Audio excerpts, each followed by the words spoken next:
नमस्कार, India news में आप सभी का स्वागत है। खैर मकदम है। मेरा नाम है अमित सिंह।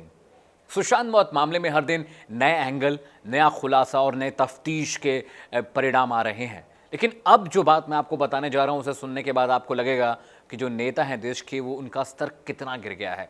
कंगना रनौत एक ऐसी अभिनेत्री हैं, एक ऐसी अदाकारा हैं जिन्हें नेशनल अवार्ड मिला भारत सरकार की ओर से, और वो लगातार सुशांत केस में मुखर रही हैं।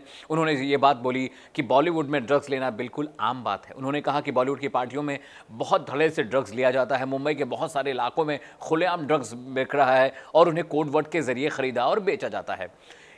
रिया के बयान और शौविक के बयान, इसके बाद जो सुशांत का स्टाफ था यानी नीरज, दीपेश और सिद्धार्थ पिठानी, इन सब के बयान के बाद एक बात तो बिल्कुल साफ हो गई कि सुशांत ने खुदकुशी नहीं की थी, बल्कि उनकी हत्या बिल्कुल सोच समझकर साजिशन की गई थी। इसके अलावा दिशा सालियान की मौत को लेकर भी जो मुंबई पुलिस का दावा था कि दिशा सालियान ने भी खुदकुशी की है, तो दिशा सालियान की मौत को लेकर भी अब करीब करीब ये चीज़ साफ हो चुकी है कि दिशा सालियान ने खुदकुशी नहीं की बल्कि उनकी हत्या की गई। ये सवाल हम आपसे क्यों पूछ रहे हैं या इस बात का दावा हम क्यों करते हैं, अब उस बात को समझिएगा। जिस दिन दिशा की मौत हुई उससे कुछ घंटे पहले दिशा एक पार्टी में खुश थी, नाच रही थी, गा रही थी। इसके अलावा उनकी मौत के बाद भी उनके मोबाइल को कौन ऑपरेट कर रहा था, इस बात का पता अभी तक नहीं चल पाया है। जब भी कोई इमारत से कूदता है तो उसकी लाश इमारत के बिल्कुल पास गिरती है, इमारत के बिल्कुल बेस के पास गिरती है, जबकि दिशा की लाश को देख के ऐसा लगा जैसे किसी ने उनको पीछे से धक्का दिया है, वो बेस से काफ़ी आगे जाके गिरी थी।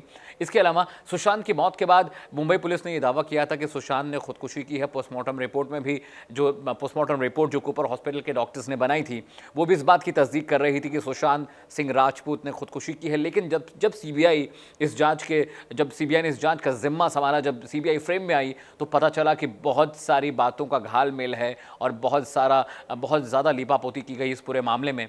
मैं आपको बताऊं कि उस लड़के की जो बाइट है, उस लड़के ने जो बात कही है, इंडिया न्यूज़ के साथ एक्सक्लूसिव बातचीत में उस लड़के ने बताया कि जब सुशांत की लाश कुपर हॉस्पिटल पहुंची तो एम्बुलेंस से उसी लड़के ने उस लाश को उतारा था। मैं उसका नाम आपको नहीं बता सकता क्योंकि इंडिया न्यूज़ हमेशा अपने सूत्रों को गोपनीय रखता है। तो उस लड़के ने कहा कि जब सुशांत की लाश कुपर हॉस्पिटल पहुंची तो उनकी टांग की हड्डी टूटी हुई थी, उनका पैर मुड़ा हुआ था। दूसरा, उस लड़के ने यह बात भी कही कि सुशांत के गले और तलवों में सुई चुभाए जाने की निशान थे, बहुत सारे, मतलब दर्जन भर निशान थे, पैरों के तलवों में भी और गर्दन में भी। इसके अलावा सुशांत की बॉडी में अलग अलग जगहों पे चोट के निशान थे। अगर कोई इंसान खुदकुशी करता है तो सुई के निशान क्यों होंगे, चोट के निशान क्यों होंगे, पैर की हड्डी क्यों टूटी होगी? इस तरह के बहुत सारे सवाल थे जिससे ये बात साबित हो गई कि सुशांत ने खुदकुशी नहीं की है, उनकी हत्या की गई थी। दिशा सालियान के मामले में भी बिल्कुल यही बात थी। अब देखिए कंगना रनौत के साथ क्या कुछ महाराष्ट्र में शिवसेना सरकार कर रही है। शिवसेना इस तरह से बिहेव करती है जैसे मुंबई उनकी जागीर है।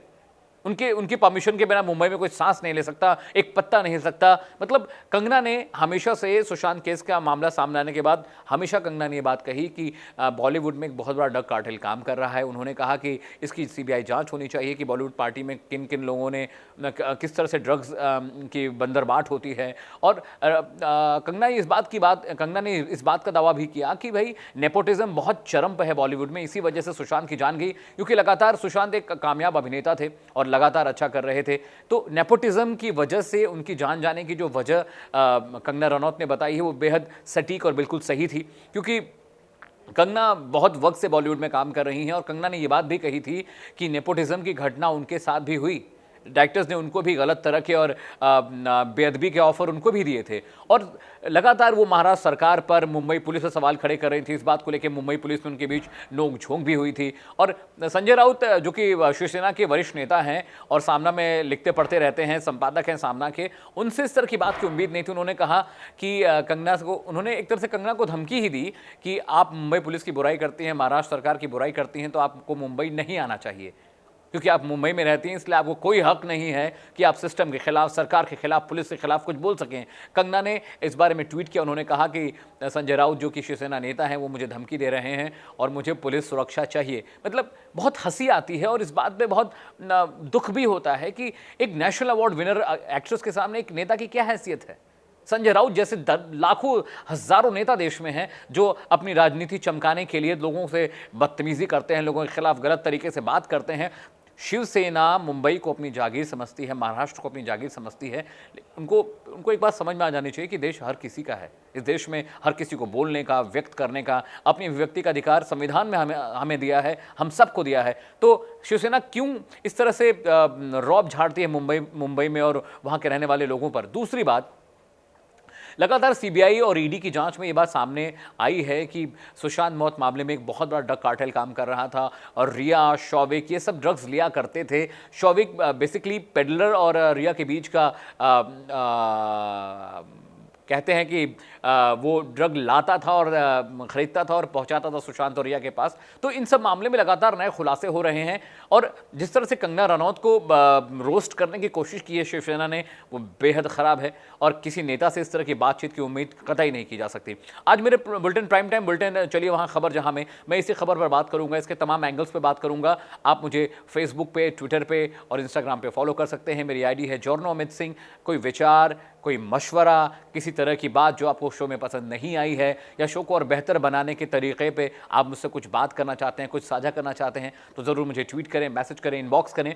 आज फिलहाल इतना ही। कल आपसे एक बार फिर से मुलाकात होगी एक नए विषय, एक नए खबर, एक नए एंगल के साथ।